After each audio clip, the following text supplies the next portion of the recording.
ነው ወይስ ከልጅየው ነው?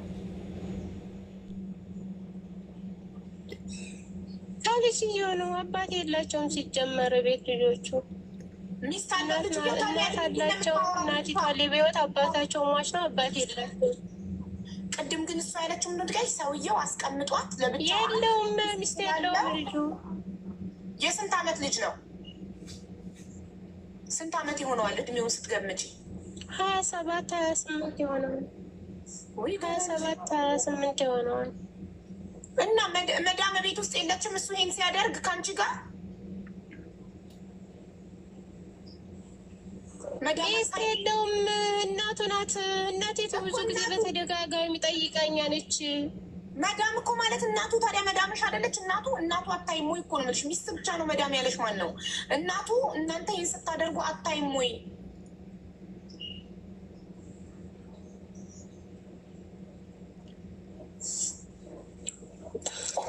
እኮ እንደው ጠይቁኝ። ሰውዬው ይሄ ቤት ታካሪያ መስሎኝ የሰጠሁት ዝም ብለሽ ውጪ ይገሉሻል አለኝ እኮ አልኩሽ።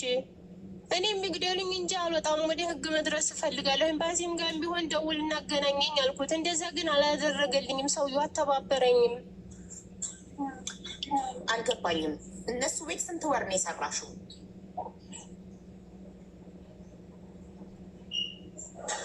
7 ወር ከ15 ቀን። በጣም ጥሩ። እሺ እነሱ ቤት 7 ወር ከስንት ጊዜ? ከ15 ቀን። 7 ወር ከ15 ቀን ስትሰሪ ይሄ ነገር የተፈጠረው አንድ ጊዜ ብቻ ነው ወይስ በተደጋጋሚ ተፈጥሯል?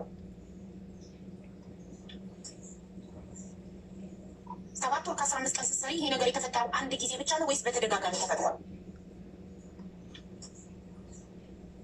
በተደጋጋሚ ነው የተፈጠረብኝ። እሺ በተደጋጋሚ ሲፈጠረ ቤት ውስጥ ሰው አልነበረም? ቤት የለችም ሴትየዋ። ቤት ተቆልፎብኝ ነው ይሄ ነገር። ወር ከ15 ቀን ድረስ ሴትየዋ ተሳፍራ ነበረ፣ የለችም። እሺ እንደገባሽ እዛ ቤት እንደገባሽ ወር ከ15 ቀን እናትየው ተሳፍራ ልጅየው ይህንን ነገር ሲያደርግ ሴትየዋ ከተሳፈረችበት ከወር ከ15 ቀን በኋላ ስትመጣ ነገርሻት? አልነገርኳትም። እኔ እገድሻለሁ ለእናቴ ተተናገርሽ ያንን ነገር እገድሻለሁ እንጂ አትናገሪ ብሎ ነው ልጅ ያስፈራረኝ። ከዛም በኋላ እናቴ ምን ተመጣሽም በኋላ ለመውጣት ሞክሬ ነበር። ግን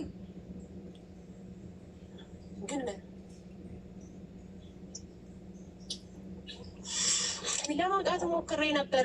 በር ነው የቆለፉብኝ። እንዳልወጣ ነው ያደረጉ። ኖ አልገባሽም። ለሴትዮዋ ገርሻት ስንት ወርሽ ላይ ነው? ቆይ መጀመሪያ ማርገዝሽን ያወቅሽው? አልተናገርኩም። ጭራሽ ለሴትዮዋ አልተናገርኩም። እንዳልናገር አስጠንቅቆኛል። ግን ቤት በኋላ ላይ ከ5 ወር ከ4 ወር በኋላ ቤት ጠርጥረዋል፣ አውቀዋል። ቤት ታላላቅ ወንድሞች በሚስቶቻቸው አስጠይቀውኛል። የልጅየው እናቲቱ ጠይቀኛል። ይሄ ነገር ከዳር አይደለም የተፈጠረ ነገር አለ ቤት ንገሪኝ ብላኛል። ግን በሰዓቱ ልጁ በጎን እያስፈራራኝ ስለነበረ አልተናገርኩም። ለቤት አከራያ ነው የደረሰብኝ ችግር እንዲህ ነው ብዬ ከነገርኩት በኋላ ልጁ የተጠየቀው። በጥያቄው ልክ ከመለስሽልኝ እንግባባለን። ማርገዝሽን ያወቅሽው ስንት ወር ላይ ነው? ጥያቄ 3 ወር ከ3 ወር ካለፈ ነው ያወቁት። 3 ወር ሙሉ ፔሬድሽ ሲቀር እንዴት አልተረጣሽም? 3 ወር ፔሬድ አለማየት ኖርማል ነው ወይስ የእርግዝና መከላከያ ትጠቀሚያለሽ? የእርግዝና መከላከያ የሚጠቀም ሰው አይደለም ፔሬዱ የሚዛባው። 3 ወር በተከታታይ ፔሬድሽ ሳይመጣ አልጠቀምም። ታዲያ የመጀመሪያ ወር ፔሬድሽ ሳይመጣ ሲቀር ለምን ራስሽን አልመረመርሽም? ይሄ ከፋርማሲ የሚሸጠውን ፋርማሲ ያለ ማንኛውም ሱፐርማርኬት ካርፎር ምን የሚሸጠውን ቴስተር ወስደሽ ሽንትሽ ውስጥ ጨምረሽ ለምን አልመረመርሽም ራስሽን? ለምን 3 ወር ድረስ ሳታውቂ ቀረሽ? እንደዛ የማላደርግበት ሰወጣ ስንቀሳቀስ እኮ ነው ታፍኔ ነው ያለሁት እኮ አልኩሽ ሀቢባ። ያንንም ውስጥ ያውቃል። ይሄ ነገር እንዴት ተከሰተ? ሲከሰት አልጠፋኝም። ግን ወደ ሱቅ እንዴት ነው የምወጣው? 3 ወርሽ ላይ እንዴት አወቅሽ? እንዴት ወጣሽ እና ገዛሽ ቴስተር?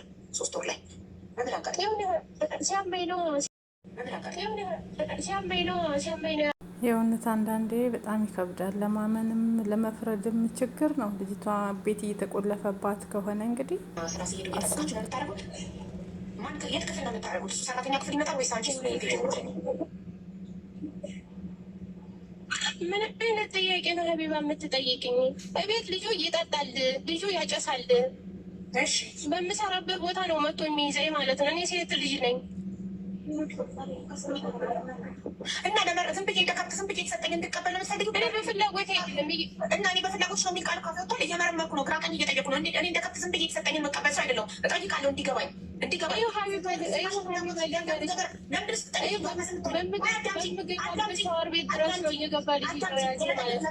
አንቺ ያለመመለስ መብት አለሽ፣ እኔ የመጠየቅ መብት አለኝ። እንደ ከብት ዝም ብዬ የተሰጠኝን መቀበል ሰው አይደለሁም። እጠይቅሻለሁ። መጠየቅ ነርፈስ የሚያደርግሽ ከሆነ ነቅለሽ መውጣት ትችያለሽ።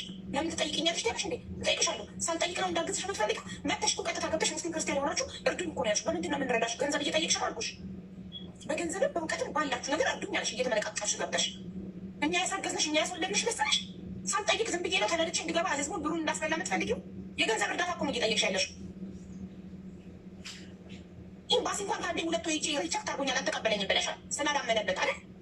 ሴት ልጅ እኮ ነኝ እኔም ሴት ነኝ። ሁላችንም እዚህ ያለነው 80% ሴት ነን እንዴ። ታግሼ የጮኸች እየተመናቀረች ታግሼ ጉዳዩ እንዲገባኝ ጥያቄ ጠይቃታል። መጠየቅ አትፈልግም። በቃ ዝም ብላችሁ አፋችሁን ዘግታችሁ ያላችሁ ስጡኝ። ኖ ወይ እንደዚህ ብሎ ነገር የለም። እውነት ያለ ፍላጎትሽ ተደርጎብሽ ከሆነ ኤምባሲ አለ፣ ይከሰሳል። ሰውየው ዲኤንኤ ይመረመራል። ልጁ የራሱ ከሆነ በአፍንጫው የሳውዲ መንግስት ያስገድደዋል። ትልቅ ቅሌት ነው ለነሱ። እውነት ልጁ ከሆነ ተመርምሮ ዲኤንኤ አንቺም ከሳ ታገኛለሽ። ያለ ፍላጎትሽ ከሆነ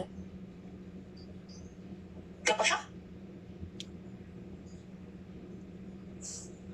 ዝም ብሎ እንደዚህ አውቆ በመጮህ ነርቨስ በመሆን የሚሸፈን ነገር የለም።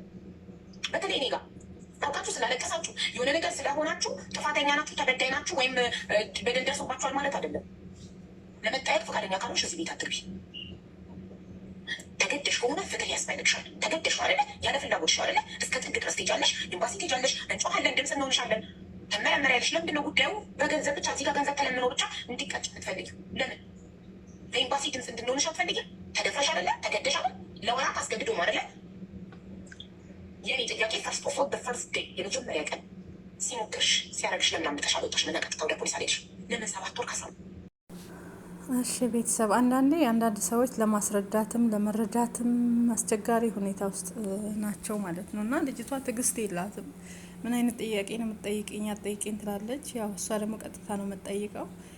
ኤምባሲ 3 ጊዜ ሂዳ አናቅም ብለውኛል እያለች ነው። ይሄ ነገር እውነት ከሆነ ደግሞ ኤምባሲ ትክክለኛ ከሆነ ኤምባሲዎች እንትን አይሉም፣ አያባሯትም ብዬ አስባለሁ። ወይ ከሌላ እርግዛ እንዳይሆን። ሁለተኛ ደግሞ ይሄ ነገር እውነት ከሱም ከሆነ እች ልጅ ማለት ነው በትክክል አስረድታ የሆነውን ነገር ሁሉ አንደኛ ኮንትራት አይደለችም፣ ዝም ብላ ሂዳ ምሰራ ሴት ናት። አንድ ቀን ኦኬ በግዳጅ ሊደፍራችሁ ይችላል። በሁለተኛው ቀን ለምን ትደግማላችሁ? የዛኑ ቀን ራሱ በተደጋጋሚ ነው ብላለች እች ልጅ ማለት ነው። እና አሁን ይሄ ነገር እውነት ከሆነ ሰውየው ይሄን ነገር አድርጎት ከሆነ ቤታቸው ውስጥ ካሜራም ሊኖር ስለሚችል አንደኛ ካሜራ ይፈትሻል። ካሜራ ባይኖር ራሱ ዲኤን ስለሚመረመር ልጁ የሳውዲው ከሆነ የሚወለደው ልጅ ማለት ነው ግድ ነው እንደሚመረመራል። ሰውየው ይያዛል፣ ግዴታ ነው፣ ቅጣትም አለው ማለት ነው። ግን ልጅቷ በትክክል እያስረዳች አይደለም። ቁጣ ይላታል፣ ንዴት ይላታል። ምንም አትጠይቁኝ ዝም ብላችሁ ብር እርዱኝ ነው። ይሄን ደግሞ ማንም ብር አይረዳም እንደዚህ በቀላል ማለት ነው። እና ብቻ ከባድ ነው። ለማንኛውም ተጠንቀቁ። አንድ ቀን ጥቃት ሊያደርስባችሁ ይችላል። በሁለተኛው ቀን ግን የዛን ሁለት ራሱ ለመዳም ማሳወቅ አለባችሁ። እዛ ቤት ውስጥ ከእናንተ ጋር ለሚኖር ሰው ቆሻሻ መጣል አለ፣ በር መክፈት አለ። በሆነ አጋጣሚ ላይ በር ከፍታችሁ መውጣት ማለት ነው እንጂ ገልሻለሁ ለእናቴ ከተናገርሽ ብሎ እያስፈራራኝ ነው ብሎ ማፈኑ ጥሩ አይመስለኝም ማለት ነው። እና እኔ ሳስበው በቃ እሷም እሱም ተዋደው ዝም ብለው እሷም በፍላጎታ ኦኬ ብላ ሊሆንም ይችላል ማለት ነው፣ በተደጋጋሚ ከሆነ። በዛ ላይ ደግሞ እንዴት ስቁጭ አለች የሁሉ ጊዜ? አሁንም አልወጣም ብላ እዛው ቤት ውስጥ ነው ያለችው። እዛው ቤት እንዳለች ሆና ነው አሁን የምትናገረው። ይግደሉኝ እንጂ እኔ ከዚህ ቤት አልወጣም እያለች ነው። ገባችሁ? ስለዚህ አው ልጁ የሱ ይሆናል፣ ከሱ ይሆናል ያረገዘችው። ግን ፈልጋና ወዳ ሊሆን ይችላል እንጂ አንድ ቀን ጥቃት ይደርሳል። ከዛ ሾልኮ መውጣት ነበረ። የ3 ወር እርጉዝ ከሆነች በኋላ ነው ሄዳ ምርመራ አድርጋ እርጉዝ መሆኗን ያወቀችው። እና ብቻ በጣም ከባድ ነው። ለማንኛውም ሁላችሁም ራሳችሁን ጠብቁ ባካችሁ ማለት ነው ከእንደዚህ አይነት ነገር። ባለጌ ወንዶች ያሉበት የሚያጨሱ የሚጠጡ ያሉት። ምክንያቱም ልጁ እየሰከረ እሷ ላይ ሊጫወት ይችላል። ግን ራሷን ማዳን ደግሞ ትችል ነበረ። አንድ ቀን ኦኬ ሊከሰት ይችላል። ግን ሁለተኛና ሶስተኛ ላይ ሳይደገም ወዲያውኑ ለመዳሟ መናገር፣ ወዲያውኑ ምርመራ ማድረግ ነበረባት የዛን ቀን ራሱ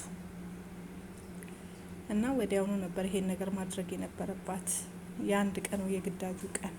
ታዲያ ልጁ የሚያጨስ ከሆነ የሚጠጣ ከሆነ እንደዚህ አይነት ልጅ ከሆነ ኦኬ፣ እነሱም ተጠራጥረው ነው ይሄ ነገር ምንድን ነው ብለው እነሱም ጥያቄ ያመጡት እና ብቻ ከባድ ነው። ለማንኛውም ፈጣሪ ጠብቃችሁ፣ ራሳችሁን ጠብቁ ከእንደዚህ አይነት ቆሻሻ ነገሮች ማለት ነው። እና ከባድ ነው። አሁን እች ልጅ አስቧት፣ እዛው ቤት ነው ያለችው፣ ምን እንደሚፈጠር አይታወቅም። ይሄ ልጅ ደግሞ አድርጎ ሲጠጥቶ እናንተን ብሎ ጨብሶ ከመጣ በኋላ እች ልጅ እናትየው ያለች ሁሉ አብሯት ሊተኛ ይችላል። በቃ ማለት ያደፋፍራል ያ ነገር፣ ልምዱም ስላለ እንደ ሚስቱ ነው የምትታየው ማለት ነው። እና በጣም ከባድ ነው። ሁለተኛ ደግሞ ይሄን ነገር ከሰሙ ቤተሰብ አሁን ሰምተዋል ብላለች። እነሱ ተናግሬ ያለው አሁን ሰምተዋሉ። ታዲያ ሰምተው ራሱ ምን አሉሽ ስትላት ራሱ ልጅቷ የምትመልሰው ነገር ግራ የተጋባ ነገር ነው። አላቅም፣ አንዳንዴ ውሸቷንም ነው እንዴ ለማስባል ነገር ይመስላል የምታወራው ነገር። ማለትም በትክክል ያለችው አሁንም እዛ ቤት ነው። እንዲ ያደረገኝ በዚህ ቀን በዚህ ቀን በዚህ ሰዓት በእንደዚህ በተደጋጋሚ እንደዚህ አውኬ በር ተቆልፎብኛል፣ ቁልፍ የለም። እውነት ነው፣ ቁልፍ ከሌለ ቁልፉ የሚወስዱ ከሆነ በመስኮት አዘልም። ይሄ ትክክል ነው። ግን እረፍት ሄዳለሁ፣ እንደዚህ ሄዳለሁ፣ አሞኛል ሐኪም ቤት ውሰጂኝ ብላ ከቤት ብቻ እግሯ እስኪወጣ ድረስ የሆነ ነገር አሳቦ መውጣት ይቻላል። ዛሬ ይሄን ጥቃት ቢያደርስብኝ አሞኛል ሐኪም ቤት ውሰጂኝ ይላለሁ በፈራ ራሱ እሺ ብላ ወይ ደግሞ ራስሽ ሂጂ እና ታክመሽ ነይ ብላ ብሰጠኝ ገና ሳይረገዝ ማለት ነው። በር ውስጥ ከፍት የለ እዛው ቤቴ ሄዳለሁ፣ ጃዛ ቤቴ አልመለስም። ግን ደውዬ ነግራታለሁ፣ ልጅሽ እንዲ አድርጎኛል፣ የወጣሁት እንዲ ነው ብዬ ለእሷ ነግራታለሁ ከወጣሁ በኋላ። እና ልጅቷ ጋር ብዙ ስህተት አለ። ችላ ባይናት፣ ቁጣ ይላታል። እንደሰማችኋት በስርዓት አታስረዳም። ብቻ ፈጣሪ ይርዳሽ። ለማንኛውም እህቶቼ ራሳችሁን ጠብቁ ከእንደዚህ አይነት ነገር ማለት ነው። እና በአሁኑ ሰዓት ከባድ ነው። በተለይ እንደዚህ ሱሳሱስ የሚጠቀሙ ሰዎች ያሉበት ቤት የምትሰሩ በጣም ጥንቃቄ አድርጉ። ቢያንስ የዛን ቀን ታገሉ፣ ካልሆነ ቪዲዮ ቅረጹት፣ ታገሉ። ይሄ ማለት ቅጣት ነው። ቪዲዮ ቅረጹትና እንደምንም ብላችሁ እናንተን ሲታገል በምሰራበት ቦታ እየመጣ ነው ብላለች። የት ክፍል ነው የምታደርጉት? እሺ ቤተሰብ ቤት ነው፣ ልጆቹ የሉም ወይ? ይሄን ሲያደርግ ነው እያዩ ነው ሁሌ ባዶ ብቻውን ስትሆን እየፈለገ ነው። እና ይሄ ነገር ወይ ተስማምተው ሊሆን ይችላል ይሄን ነገር ያደረጉ፣ እሷም ወዳ ብቻ ፈጣሪ። ለማንኛውም መፍረድ ከባድ ነው። እግዚአብሔር ይርዳሽ። ከባድ ነው ግን ሌሎች ተጠንቀቁ፣ ከዚች ልጅ ተማሩ።